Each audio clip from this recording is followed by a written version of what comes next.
Presidente. Com a palavra, vereador Cláudio Libardi. De forma célere, é um requerimento a Vossa Excelência. Apresentei o mesmo requerimento ao líder do governo, vereador Daniel, e apresentarei na segunda-feira o mesmo requerimento ao prefeito Adiló Domênico. Apresentei nesse projeto uma emenda aditiva de número 01 e queria agradecer ao relator por tão bem esclarecer. Haviam algumas dúvidas acerca do modelo da emenda, presidente, e o vereador Wagner Petrin tratou com clareza. Apresentada a emenda aditiva número 1, de autoria desse vereador, que acrescenta o artigo 5º e estabelece que o município somente poderá realizar pavimentação ou recapeamento nas vias elencadas após execução prévia das obras de drenagem. E aqui trata de asfaltamento, não de camada corretiva, presidente, que é uma situação que, infelizmente, nós vivenciamos.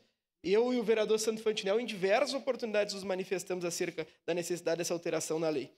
E eu comentei com o gabinete do prefeito que gostaria de tratar alguns temas com ele, e um dos temas é esse, presidente. Então, tratarei segunda-feira, 9 horas da manhã, com o prefeito Adiló sobre a importância dessa emenda aditiva, que é uma resposta para a população acerca do modelo de pavimentação que está sendo realizado na nossa cidade. Mais do que isso, as diversas reclamações que todos nós aqui recebemos acerca do modelo de pavimentação. A vereadora Daiane subiu à tribuna várias vezes para falar sobre isso, e eu gostaria que isso fosse regrado, presidente. Então, é um pedido a Vossa Excelência e também aos servidores indicados pelo senhor para exercer as funções de chefia dentro dessa Casa Legislativa, que esse projeto retorne à pauta exclusivamente na terça-feira, dando-me a oportunidade de explicar ao prefeito Adiló qual é o objetivo dessa emenda, presidente. Seria isso. Muito obrigado.